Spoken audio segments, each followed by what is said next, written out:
Maya had been working at the downtown architecture firm for 3 years, and during that entire time, she had perfected the art of being invisible. Every morning, she walked through those glass doors at exactly 8:30, found her desk in the corner by the window, and buried herself in her work. She ate lunch alone, usually just a sandwich from the cafe downstairs, and she never stayed for the Friday evening gatherings that everyone else seemed to enjoy so much. Her co-workers were nice enough, always inviting her to join them, but Maya had gotten really good at making polite excuses. She had her reasons for keeping to herself, reasons that went back years, reasons she didn't talk about with anyone. The truth was, Maya was incredibly talented at what she did. Her designs were some of the best work the firm had ever produced. She could look at an empty space and see possibilities that others completely missed. She understood how light moved through rooms, how people would feel walking through certain corridors, how a building could make someone feel safe or inspired or at home. But whenever it came time to present her ideas to clients, Maya would hand everything over to her colleague, Robert. He was confident and charismatic, the kind of person who could sell any concept with his smooth talking and easy charm. Maya told herself she didn't mind. She preferred staying in the background anyway. Then one Monday morning in September, everything started to change. The firm hired a new senior architect named Alex, and from the moment he walked into the office, it was clear he was different from everyone else. He had this warm energy about him, the kind that made people naturally want to talk to him.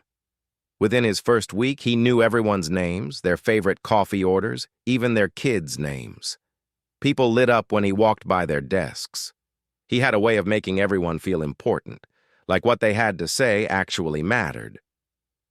Maya noticed him right away, though she tried not to.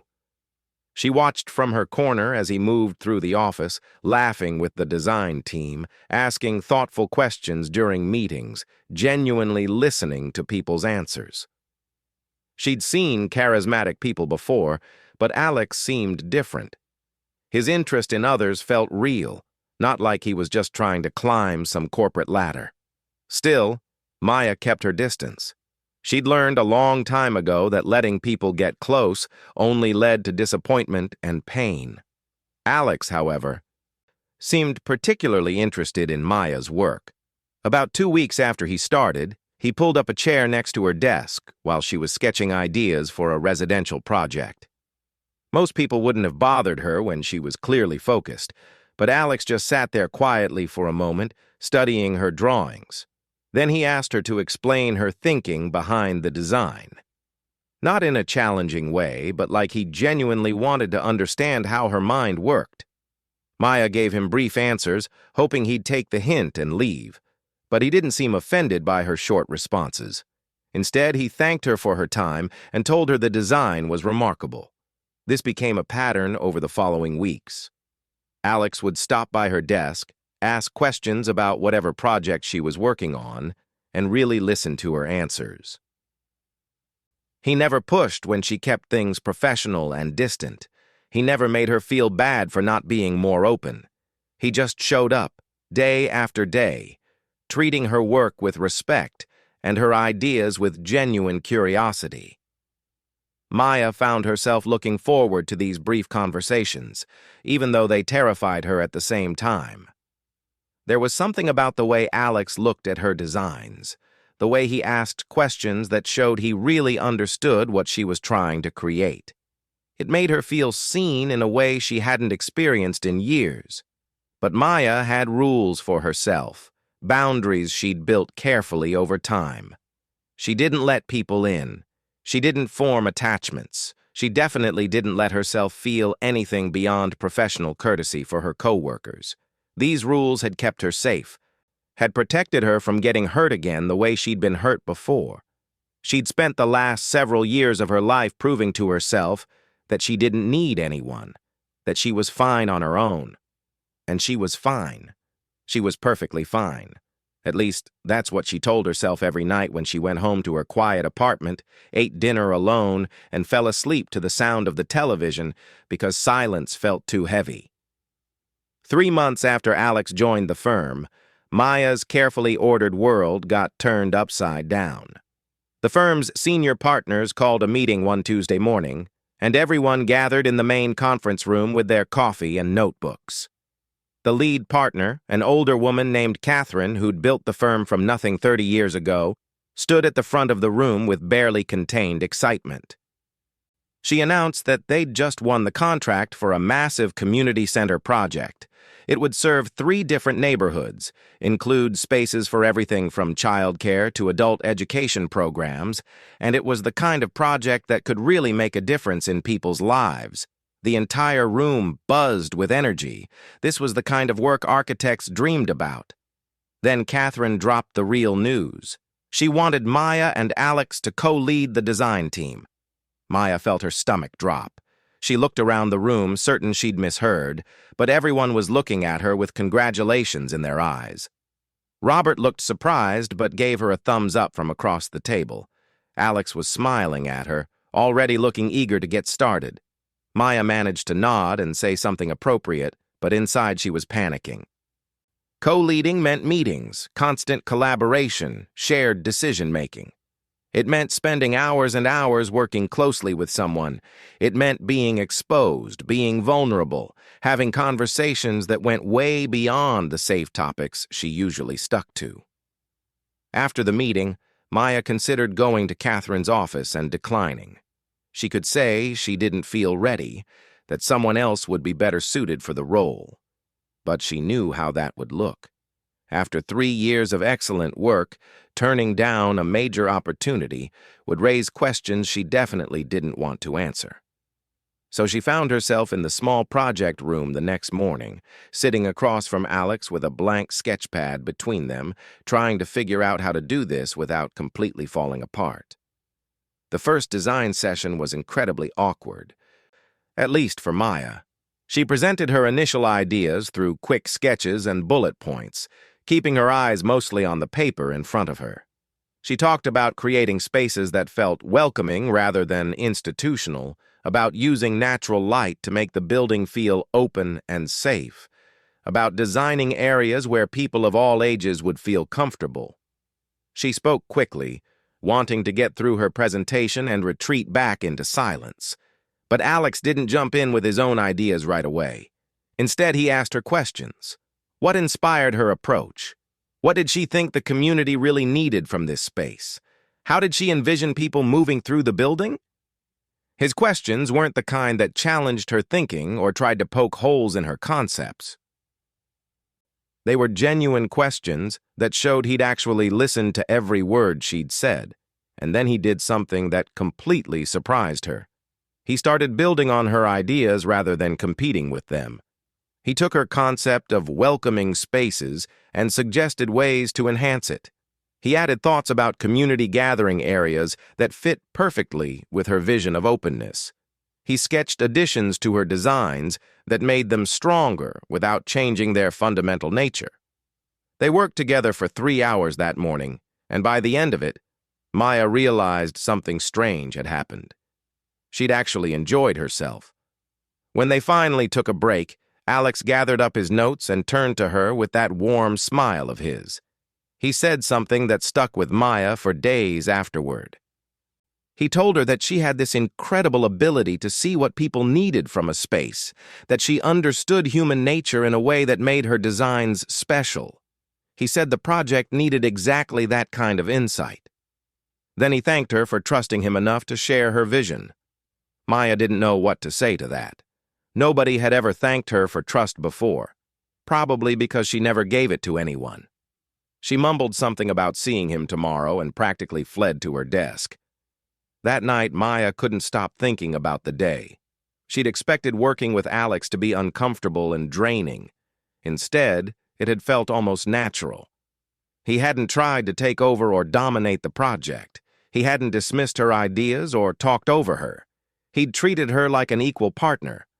Like her perspective mattered just as much as his did, maybe even more, and that scared her more than anything else, because Maya had learned a long time ago that when something felt too good, when someone seemed too understanding, that's usually when everything fell apart. Over the next several weeks, something shifted in Maya's world. Working with Alex on the community center project became less terrifying and more like the most natural thing in the world. They developed this rhythm together that surprised her. Maya would spend her mornings sketching and developing concepts, really diving deep into the creative side of design. Then Alex would take those concepts and figure out how to communicate them to clients, how to present them in ways that helped other people see what Maya saw. He was brilliant at it too, but he never took credit for her ideas. He always made sure everyone knew the vision came from her. They started staying late at the office together, working on revisions and improvements. At first, Maya would pack up and leave as soon as it got dark, maintaining her usual boundaries. But gradually, she found herself staying longer. One evening, about 6 weeks into the project, Alex ordered pizza for them while they worked through some challenging structural issues. Maya almost said she needed to go home, but her stomach growled loudly enough that they both laughed, and somehow she ended up staying. They sat on the floor of the project room with pizza boxes between them, and for the first time, they talked about things that had nothing to do with work. Alex told her about growing up in a military family, moving to a new base every couple of years, never staying anywhere long enough to really feel like he belonged. He talked about how he'd spent his 20s working constantly, taking on project after project, because staying busy meant he didn't have to think about how lonely he actually was. Maya listened, really listened, and she felt something crack open inside her chest, because she understood exactly what he meant. She'd done the same thing, just in a different way. While Alex had filled his life with endless work and activity, Maya had emptied hers of almost everything except her job. Before she could stop herself, Maya started talking too.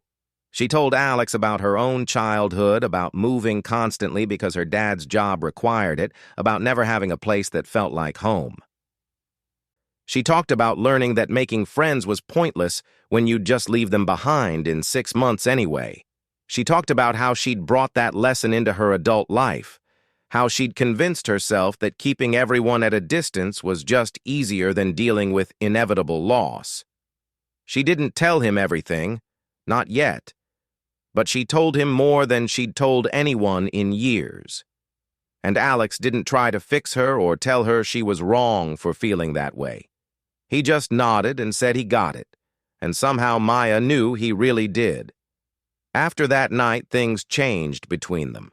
Maya started speaking up more in team meetings, offering her own thoughts instead of always deferring to others. She joined the office team for lunch sometimes, sitting next to Alex and actually participating in conversations. People noticed the change in her. Catherine pulled her aside one day and told her how glad she was to see Maya finally coming out of her shell. Robert joked that Alex had worked some kind of magic on her, but it wasn't magic. It was just that for the first time in forever, Maya felt safe enough to let someone see who she really was. Then came a moment that surprised everyone, including Maya herself. They were presenting an update on the community center project to the client, a group of community leaders and city officials. Usually, Alex handled all the presentations while Maya sat quietly in the back. But this time, when it came to explaining the core design philosophy, Alex turned to Maya and asked if she wanted to present that section. Every instinct in Maya's body screamed at her to say no, to let Alex handle it, like always. But she looked at his encouraging face, saw the genuine belief he had in her, and she heard herself saying yes. Her voice shook when she stood up. Her hands trembled as she pulled up her slides. But she talked about the design, about creating spaces where people would feel welcomed and valued, about building something that served the community's real needs rather than just looking impressive. She talked about light and flow and human connection, about all the things that mattered to her in architecture. And when she finished, the room was quiet for just a moment before everyone started asking questions. Good questions. Interested questions. They wanted to know more about her vision. By the end of the meeting, the clients were thrilled, and Catherine looked like she might actually cry from pride. Alex caught Maya's eye across the room and smiled, and Maya felt something warm bloom in her chest. She'd done it. She'd actually done it. Walking back to the office after that meeting, Alex told Maya that watching her present was one of the best moments he'd experienced at the firm. He said she had a gift for making people understand not just what a building would look like, but how it would feel to be inside it. Maya felt her face heat up, unused to direct compliments. But she managed to thank him, and then she said something that felt huge to her. She told him that she wouldn't have been able to do it without him, without the space he'd created for her to feel brave enough to try. The community center project was going better than anyone had expected. The clients loved the design, the team was working smoothly together, and Catherine kept praising Maya and Alex for their partnership. But something else was happening too. Something Maya hadn't planned for and definitely didn't know how to handle. She was falling for Alex, and it terrified her. It wasn't just that she found him attractive, though she definitely did. It was everything about him. The way he listened when people talked. The way he treated everyone with respect, from the senior partners to the cleaning staff. The way he seemed to genuinely believe in her, even when she didn't believe in herself. The way her heart jumped whenever he walked into a room. The way she found herself thinking about him at night when she should have been sleeping. Maya had tried so hard to keep this from happening. She'd built such careful walls around her heart. Walls that were supposed to keep her safe from exactly this kind of feeling. But somehow, Alex had slipped past every single one of her defenses without even trying. And the worst part was, she was pretty sure he felt something too. She'd catch him looking at her sometimes when he thought she wasn't paying attention. He'd find excuses to work late when she was working late. He'd bring her coffee in the morning, always fixed exactly the way she liked it, even though she'd never told him her preferences. He'd remember small details from their conversations, things most people would forget. All the signs were there, and Maya didn't know whether to be thrilled or absolutely terrified. She settled on being both. Then came the firm's annual gala, a fancy event at a downtown hotel where everyone dressed up and celebrated the year's successes. Maya had skipped it for the past 3 years, always making up some excuse about being busy or not feeling well. But this year, Alex personally asked her to come. He found her at her desk one afternoon, looking slightly nervous, and said he really hoped she'd be there. He said it would mean a lot to him if she came. Maya wanted to say no, wanted to protect herself by staying home like always. But she heard herself saying yes instead, and then she spent the next week panicking about what she'd agreed to. The night of the gala, Maya stood in front of her closet for almost an hour. She finally pulled out a dress she'd bought 2 years ago for an event she'd never attended, a simple but elegant navy blue dress that she'd never had the courage to wear. She did her makeup carefully, straightened her hair, and looked at herself in the mirror. She barely recognized the woman looking back at her. When she arrived at the hotel, her heart was pounding so hard she could feel it in her throat. She almost turned around and went home. But then she saw Alex across the room, and the way his face lit up when he saw her made her legs move forward before her brain could talk her out of it. Alex met her halfway across the room, and for just a second, he seemed speechless. Then he told her she looked beautiful, and Maya felt her cheeks flush hot. They spent the entire evening together. They talked about the project, about architecture, about their dreams for the future. They laughed about inside jokes from the office. They critiqued the hotel's design together, pointing out what they would have done differently. And then the music started, and Alex asked her to dance. Maya's first instinct was to refuse. She didn't dance. She didn't do things that required being that close to someone, that vulnerable. But Alex held out his hand with such hope in his eyes that she found herself taking it. They moved on to the dance floor, and Alex pulled her close. Not too close, just close enough that she could feel the warmth of his hand on her waist, close enough that she had to look up to meet his eyes. They swayed together to the music, and Maya felt like her entire body was humming with nervous energy. Then Alex said something that made her heart stop. He said he knew she was scared, that he was scared too. But he said some things in life were worth the risk, and he thought this, whatever this was between them, might be one of those things. He told her that he'd been falling for her since the first day they worked together, maybe even before that. He said he understood if she wasn't ready, if she needed time, but he wanted her to know how he felt. Maya wanted to say something back. She wanted to tell him that she felt the same way, that she'd been falling for him too, that being with him had changed everything for her. But panic rose up in her chest like a wave, drowning out everything else. All her old fears came rushing back. What if she opened her heart and he left? What if she let herself love him and it all fell apart? What if she wasn't enough, wasn't interesting enough, wasn't worth staying for? She'd been through this before, had learned this lesson the hard way. People left, people always left. And the more you cared about them, the more it destroyed you when they went away. So Maya did what she'd always done when things got too real, too scary. She pulled away. She made up some excuse about not feeling well, about needing to get home. She saw the hurt flash across Alex's face, but she couldn't deal with that right now. She just needed to get out of there, needed to get back to her apartment where she was safe, where nobody could hurt her. She grabbed her coat and practically ran out of the hotel, leaving Alex standing alone on the dance floor. She cried the entire drive home, hating herself for running but unable to stop. That night, lying in bed and staring at the ceiling, Maya realized something painful. Her walls weren't protecting her anymore. They were suffocating her. She was so busy trying to avoid getting hurt that she was hurting herself instead.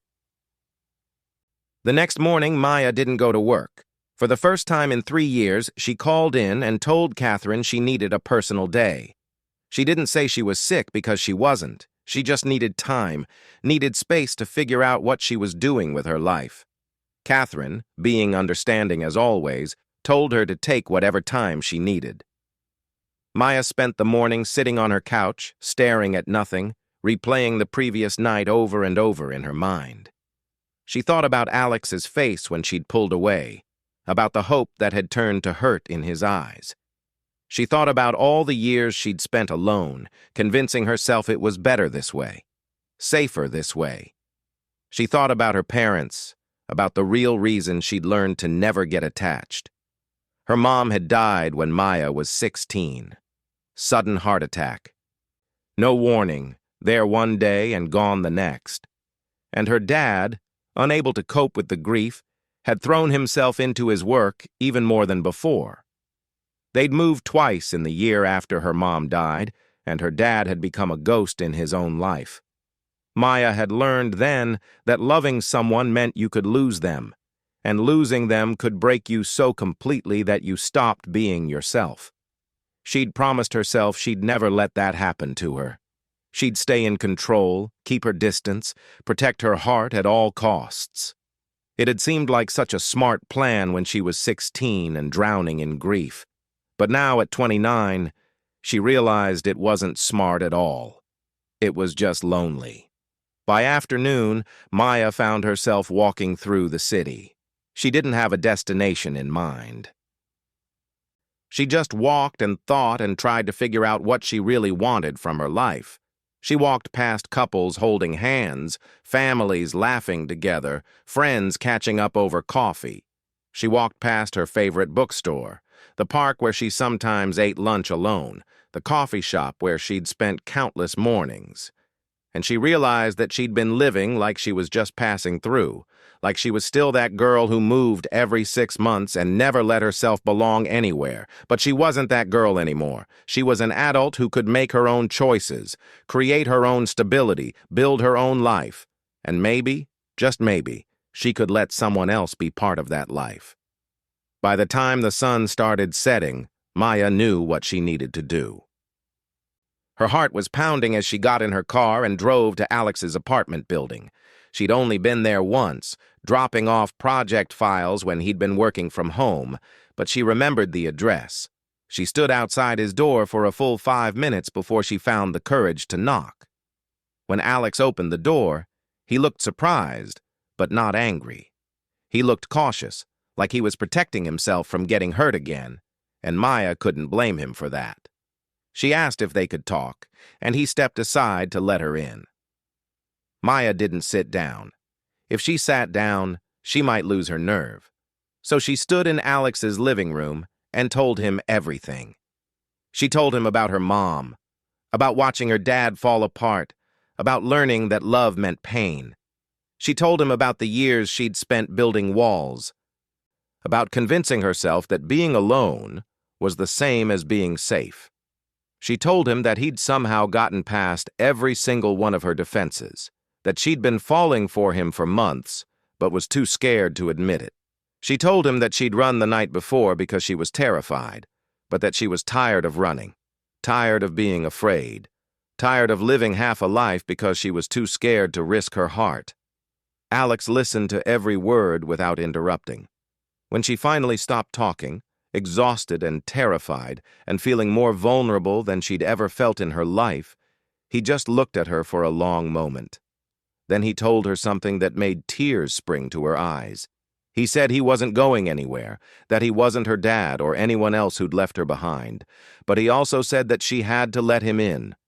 Really let him in. Not perfectly, not all at once, but honestly. He said he understood she was scared, but he was scared too, and maybe they could be scared together instead of alone. He said relationships weren't about never feeling afraid. They were about deciding someone was worth being brave for. Maya nodded, tears streaming down her face, and Alex pulled her into his arms.